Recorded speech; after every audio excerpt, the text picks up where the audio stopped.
அனைவருக்கும் வணக்கம். ராதே கிருஷ்ணா. கைசிகை ஏகாதசியின் மாகாத்மியம். இன்னைக்கு கைசிகை ஏகாதசி, அதனுடைய கதை என்ன, அதனுடைய வரலாறு என்ன, புராணம் என்ன, இதை தான் நம்ம இன்னைக்கு பார்க்கவிருக்கிறோம். கார்த்திகை மாதத்தில் வரக்கூடிய சுக்லபக்ஷ ஏகாதசியான கைசிகை ஏகாதசி, மார்கழி மாதத்தில் வரக்கூடிய பக்ஷ ஏகாதசியான வைகுண்ட ஏகாதசி, இந்த ரெண்டு ஏகாதசிக்கும் வருடம் முழுவதும் வரக்கூடிய ஏகாதசிகளை விட கொஞ்சம் ஏற்றம் ஜாஸ்தி. ஏன் அப்படிங்கிறத இந்த கதையின் மூலியமாக நீங்கள் தெரிஞ்சுக்க முடியும். முதலில் கைசிகை ஏகாதசி கேட்பதனால் நடக்கக்கூடிய நன்மைகள் என்ன? பொதுவாகவே ஸ்ரீ வைஷ்ணவ சம்பிரதாயத்தில் பெருமாள் கிட்ட பெருமாளை வேண்டி பெறுவது அப்படிங்கிறது தான் ரொம்ப முக்கியமான ஒரு அடிப்படை தத்துவமாக இருக்கும். ஆனால் இந்த கைசிகை ஏகாதசி என்பது ஒரு படி மேலே பெருமாளையும் பெற்றுத்தரும், இவ்வுலக சுகத்தையும் பெற்றுத்தரும். இவ்வுலகத்திலும் வேண்டியவற்றை பெருமாள் செய்ய போறார், அவ்வுலகத்திற்கு வேண்டியவற்றையும் அவர் நமக்கு செய்து அவ்வுலகமான திருநாடான வைகுண்ட பிராப்தியும் நமக்கு கொடுக்க போகிறார், மோட்சத்தையும் நமக்கு அளிக்க போகிறார். அப்படிங்கிறது தான் இந்த கைசிகை ஏகாதசியினுடைய ஒரு சிறப்பு அப்படின்னே நம்ம சொல்லலாம். இதை மோக்ஷா ஏகாதசி அப்படின்னும் சொல்றாங்க. இந்த கைசிகை ஏகாதசி இன்னைக்கு நடக்கக்கூடிய இந்த கைசிகை ஏகாதசி அன்னைக்கும் நாளைக்கு வருவதான துவாதசி அன்னைக்கும் கேட்கப்பெறுவர்கள் எல்லாருக்குமே இந்த நன்மை கிடைக்கட்டும் அப்படின்னு நான் எல்லாம் வல்ல வாசுதேவனை பிரார்த்தித்து உங்களுக்கான இந்த சரித்திரத்தை சொல்ல விரும்புகிறேன். பொதுவாக அதிகமாக சம்பிரதாயப்படி நமக்கு புராணங்களில் ஆழ்வார் ஆச்சாரியர்கள் இயற்றிய ஒரு விளக்கம் அப்படின்னோ வியாக்கியானம் அப்படின்னோ பார்த்தா விஷ்ணு புராணத்திற்கு தான் ஏற்றி, ரொம்ப பெரிய முக்கியமான புராணமான விஷ்ணு புராணத்துக்கு தான் நேற்று ஜாஸ்தி. ஆயினும் இந்த புராணத்திற்கு இது வராக புராணத்தில் இருக்கக்கூடிய 48வது அத்தியாயத்தில் வரக்கூடிய கைசிக பண்ணின் மகாத்மியம் அப்படிதான் இது வரும். இதை ஏற்றியவர் பராசர பட்டர் எனக்கூடியவர். பராசர பட்டர் ராமானுஜருடைய சிஷ்யரான கூரத்தாழ்வாரனுடைய மூத்த பிள்ளையாக அவதரித்தவர். இதை இயற்றி கொடுத்தவர் எங்கள் ஆழ்வான் அப்படின்னு சொல்லப்படக்கூடிய விஷ்ணு சித்தர். இந்த விஷ்ணு சித்தர் நடாதுர் அம்மாளுடைய ஆச்சாரியராக இருந்தவர். நடாதுர் அம்மாள் தெரியாதவங்க தெரிஞ்சுக்கோங்க, ரொம்ப ரொம்ப ஒரு பெரிய உன்னதமான ஒரு என்ன சொல்கிறது ஆச்சாரியர் அப்படின்னே சொல்லலாம். ஏன் அதை ஒரு முக்கியமான பாயிண்ட்டாக இதுக்குள்ளே கொண்டு வரேன் அப்படின்னா, என்னுடைய பிறந்தாகம் நடாதுர் அம்மாள் வம்சம். அம்மாள் அப்படின்னு பேர் எடுத்தவர். அவர் ஆண் தான், ஆனாலும் பெருமாளுக்கு குழந்தைக்கு பார்த்து பார்த்து பால் எப்படி ஆற்றி ஆற்றி நம்ம கொடுப்போம், அந்த அளவுக்கு பெருமாளுக்கு பண்ணும்போதே பண்ணுவாராம். அதனால் அம்மாள் அப்படின்னு பேர் எடுத்தவர். அவருடைய ஆச்சாரியர் இதற்கான விளக்க உரை எழுதியிருக்கார். அதை நமக்கு வியாக்கியானம் பண்ணி கொடுத்தவர் பராசர பட்டர். அதுலேருந்து தான் நம்ம இன்னைக்கு ஒரு சின்ன கதையாக ரொம்ப சுருக்கமாக தான் இன்றைக்கி நம்ம பார்க்க போகிறோம். இதை முடிஞ்சால் டீட்டெயில்டாகவே எடுத்து படிங்க. ஏன்னா அதில் 18 வகையான பாவங்கள் என்னென்னலாம் பண்ணுறதுனால வரக்கூடிய பாவங்கள்லேருந்து இந்த கைசிகை ஏகாதசி நமக்கு மோட்சம் கொடுக்க போகிறது அப்படிங்கிற எல்லா டீட்டெயிலுமே இதில் இருக்கும். மகேந்திர பர்வதம் என சொல்லப்படக்கூடிய தென் தமிழ்நாட்டில் இருக்கக்கூடிய ஒரு க்ஷேத்திரத்தில் திருக்குறுங்குடி அப்படிங்கிற திவ்ய தேசம், ரொம்ப அழகான பெருமாள். அங்கே பல ஜென்ம பலனாக நம்பாடுவான் என சொல்லப்படக்கூடிய இவர் பிறக்கிறாரு, ஒரு வைதிகர் பிறக்கிறாரு. இவர் 10 ஆண்டுகளாக தினமும் இரவில் இது ஒரு மலை இல்லையா, ஸோ மலையில் ராத்திரியே ஏற ஆரம்பிச்சிடுவாராம். ஏறி சரியான பிரம்ம முகூர்த்தத்தில் பெருமாளுக்காக பாட்டு பாடக்கூடியவர். ஆனால் இவர் வெளியவே நின்று பாடிட்டு வந்திருக்காரு. ஏன்னா இவர் ஒரு தாழ்த்தப்பட்ட குலத்தில் பிறந்தவர் அப்படிங்கிறதுனாலையும் அந்த காலகட்டத்தில் அவர்களுக்கு உள்ளே செல்வதற்கு பெரிய இது இல்லை அப்படிங்கிறதுனாலையும் இவர் பல காலமாக வெளியவே இருந்து பாட்டு பாடிட்டே வந்திருக்கார். ஆயினும் என்னால் பெருமாளை தரிசனம் பண்ண முடியினாலும் பெருமாள் என்ன பார்த்துருப்பார் இல்லையா, அவருடைய தரிசனம் என்ன அவர் கடாட்சிருப்பார் இல்லையா, அதுவே எனக்கு போரும் இல்லையான்னு நினைக்கப்படக்கூடிய அளவுக்கு ஒரு தூய பக்தியுடையவராக இந்த நம்பாடுவான் இருந்து வந்திருக்கார். இவர் தொடர்ந்து இதே மாதிரி பல ஆண்டுகளாக பெருமாளுக்கு திருப்பள்ளி எழுச்சி பாடி வந்திருக்கார், பல்லாண்டு பாடி வந்திருக்கார். ஸோ இவர் ஒரு முறை கைசிகை ஏகாதசி அன்னைக்கு ஏகாதசி விரதத்தை முடித்து பெருமாளுக்காக பாட்டு பாட போறச்சே ஒரு பிரம்ம ராட்சசன் அவரை பிடிச்சிட்டு நான் உன்னை சாப்பிடணும் அப்படின்னு சொல்கிறார். இவர் வைதிகர், பெருசாக என்ன இருக்க போகிறது, ரொம்ப எலும்பும் தோலுமா சாதாரணமாக இருக்கார். என்ன சாப்பிட்டு உனக்கு என்ன திருப்தி ஆக போகிறது, என்னை விட்டுடு, நான் போய் பெருமாளை சேவிச்சுட்டு வந்துடுறேன், நான் வந்த அப்புறமா நீ என்னை சாப்பிடு அப்படின்னு சொல்கிறார். அது என்னாலலாம் முடியாது, என்ன போனால் நீ திரும்பி வராளா, யாராவது போயிட்டு பிரம்ம ராட்சசத்தை திரும்பி வருவாங்களா, அதெல்லாம் என்னால் வரலாம் விடலாம் முடியாது அப்படின்னு நிறைய பேச்சு போயிட்டே இருக்கு. அப்போ ஒரு 18 விதமான பாவங்கள் பாவங்களை சொல்கிறார். அந்த லிஸ்ட்டு வந்து நான் கீழே உங்களுக்கு அட்டாச் பண்ணி தரேன் டிஸ்கிரிப்ஷனில்.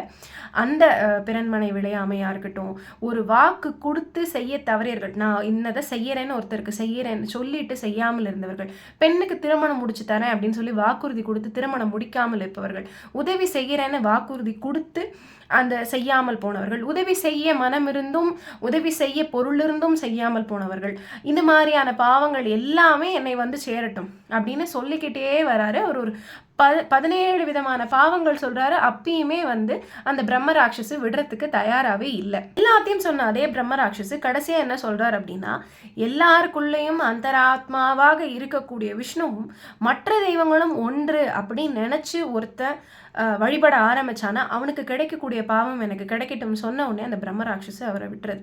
சரி நீ போயிட்டு வா அப்படின்னு சொல்லிட்டு, ஏன்னா அப்பேற்பட்ட பாவம் எனக்கு வரட்டும்னு அவர் சொல்லவும் அதற்கு மேலே அவர் பிடிச்சு வச்சிருக்க கூடாது அப்படின்னு சொல்லி அந்த பிரம்மராட்சசு விட்டுறது. இவரும் ரொம்ப சந்தோஷமா போய் பாடிட்டு வரார். திரும்பி வந்தோடனே என்னை சாப்பிடு, நான் பெருமாள் சேவிச்சிட்டேன், நான் பார்த்துட்டேன் அப்படின்னு சொல்றார். அப்போ அவருக்கு கிடைச்ச தரிசனம் இருக்கு இல்லையா, அது ஒரு அலாதியான தரிசனம். அவ்வளவு அழகான ஒரு தரிசனம் அவருக்கு அப்போ கிடைக்குது. என்ன நடக்குது அப்படின்னா, அவர் இதுவரை கோவிலுக்கு வெளியில இருந்தே தான் பெருமாளை தரிசனம் பண்ணியிருக்கார். வெளியில இருந்து பார்க்கறச்சே அந்த கொடி கம்பம் இருக்கு இல்லையா, துவதஸ்தம்பம், அது அவருடைய தரிசனத்தை தடுத்திருக்கு. அவருக்கு சேவை முழுசுமா கிடைக்கல. ஆனாலும் பெருமாள் என்ன பார்த்திருப்பார், பெருமாள் என்னை வந்து கடாட்சம் பண்ணியிருப்பாருங்கிற சந்தோஷத்திலேயே அவர் வந்து பாடிட்டு இருந்திருக்கார். இன்னைக்கு வந்து என்ன சொல்லி பாடுறாருன்னா, இதுக்கு மேல என்னால் உன்னை பாட முடியுமான்னு தெரியல, பாடவே முடியாதோன்னு நினைச்சேன், இன்னைக்கு தான் நான் உன்னை பாடுறது கடைசியா இருக்கும், என் மனசு தீர நான் உன்னை பாடிட்டு நான் கிளம்புறேன் அப்படின்னு சொல்லிட்டு அவர் அங்க நின்று பாட ஆரம்பிக்கிறார். பாட பாட பெருமாளுக்கு இப்படிப்பட்ட நம்பியவனுக்கு நம்ம கொடுக்கலன்னா தரிசனம் என்ன பண்றது, கொடிமரமே விலகு அப்படின்னு கண்ணால ஜாட காட்டுறார். கொடிமரம் விலகி நின்று ஒரு அழகான ஒளி ஓடி வந்து அவர் ஆற தழுவிக்கிறா போல நம்பியவனுக்கு தோன்றது. அதாவது நம்பியவனே நம்ம சேவிச்சாச்சு, பெருமாளை நம்ம சேவிச்சாச்சு, அர்ச்சாவதார மூர்த்தியினுடைய தரிசனம் எனக்கு கிடைச்சாச்சு, இந்த ஜென்ம சாபல்யம் அடைஞ்சாச்சு, இதுக்கு மேல எனக்கு என்ன இருக்கு, பெருமாளுடைய தரிசனம் கிடைச்ச பிறகு எனக்கு என்ன இருக்கு, எனக்கு எதுவுமே இல்லைன்னு ரொம்ப சந்தோஷமா கிளம்புறார். நம்ம எல்லாம் ஒரு பெருமாள் சேவிக்க போகணும்னா முன்னாடி நின்று சேவிக்கணும். ஃபஸ்ட்டு ரோவில் என் குழந்தைய கொண்டு போய் முதல்ல நிப்பாட்டிடணும். ஏன்னா பெருமாள் நல்லா வந்து தரிசனம் என் குழந்தைக்கு கிடச்சிடுதுன்னா என் குழந்தைக்கு இந்த புண்ணியம் கிடச்சிரும், எனக்கு அந்த புண்ணியம் கிடச்சிரும். அங்கேருந்து நகர கூட நமக்கெல்லாம் மனசு வர்றதில்லை. அதுவும் ஒரு பேராசை தான் இல்லையா? ஆனாலும் அவருக்கு அப்படிப்பட்ட பேராசையெல்லாம் இல்லை. ஏன்னா அவர் அப்பேற்பட்ட ஒரு வைதிகர். அவ்வளோ ஒரு சந்தோஷம், மனசில் திருப்தி. அங்கேருந்து நடந்து திரும்பி போகிறார் பிரம்மராட்சஸ் கிட்ட. நான் நல்லா தரிசனம் பண்ணிட்டேன், எனக்கு இனி எந்த பிரச்சனையும் கிடையாது, நான் இன்னைக்கு கிளம்ப நான் தயாராக இருக்கேன், நீ தாராளமாக என்னை சாப்பிட்டுக்கோ, எனக்கு மோட்ச பிராப்தி கிடைச்சாச்சு நிச்சயம் அப்படிங்கிற மாதிரி சொல்றாரு. அப்போ பிரம்மராட்சச சொல்றது, இல்லை இல்லை, நீ எங்கே போயிட்டு வந்திருக்கேன்னு எனக்கு தெரியும், எனக்கு வந்து நீ வேண்டாம், இனிமே நீ அங்கே போயிட்டு வந்திருப்ப இல்லையா, ஒரு புண்ணியம் உனக்கு கிடச்சிருக்கோம் இல்லையா, அதை எனக்கு கொடு அப்படின்னு கேட்டால் அதெல்லாம் கொடுக்க முடியாதுன்னு சொல்லிடுறாரு இவர். நான் அதுக்காக நான் வரல, நீ என்ன சாப்பிட்றேன்னு தானே சொன்னேன், நான் அதுக்கு தானே உங்ககிட்ட கேட்டேன், நான் போயாச்சு வந்தாச்சு, என்னை சாப்பிடுறதோட உனக்கு காரியம் முடிஞ்சுது, என்னால் அதுக்குண்டான புண்ணியத்தை எல்லாம் கொடுக்க முடியாது அப்படின்னு சொல்லி சொல்கிறார். அப்படி சொல்லவும், இல்லை இல்லை, நீ எனக்கு பாதியாவது கொடு, எனக்கு பாதியாவது அதில் நீ பலன் கொடு, எனக்கு வந்து ஜென்ம சாபல்யம் கிடச்சிடும், நீ எனக்கு பாதி பலனை கொடுனா அதெல்லாம் கொடுக்க முடியாது அப்படின்னு சொல்கிறார். இல்லை நீ எனக்கு ஒரு யாமத்தின் பலனையாவது கொடு அப்படிங்கும்போது, சரி நீ எப்படி பிரம்மராட்சஸ் ஆன அப்போ தான் அவருக்கு தோன்றுறது. ஏன்னா அவர் இங்கே வர்றதுக்கு முன்னாடி ஒரு அழகிய ஒளி புரிந்திய ஒரு மனிதர் வந்து இவர்கிட்ட சொல்கிறார், நம்பி ஆடுவான் கிட்ட சொல்றார், நீ எங்க அங்க போயின்னு இருக்க, அங்க பிரம்மராட்சஸ் இருக்கு, நீ என்ன அதை பார்த்து அங்க போயின்னு இருக்க, நீ அதை போனா உன்னை சாப்பிட்ரும், நீ அங்க போகாதே அப்படின்னு சொல்றாரு. அது யாருன்னா வராக மூர்த்தியே தான். இந்த கதையே வராகபுரத்துல எப்படி வருது அப்படின்னா, ஒரு தடவை இந்த பேராழியில வந்து பிரபஞ்சம் மூழ்கி போறச்சே பூமி தவறி சமுதாயத்தில் விழுந்துடுறா. ஸோ அவளை எடுப்பதற்காக பெருமாள் வந்து பிறக்கிறார், அவளை மடியில் உட்கார வச்சுக்கிறார், அவளை ஆஸ்வாசப்படுத்துறார், நான் வந்துட்டேன் அப்படின்னு சொல்லிட்டு.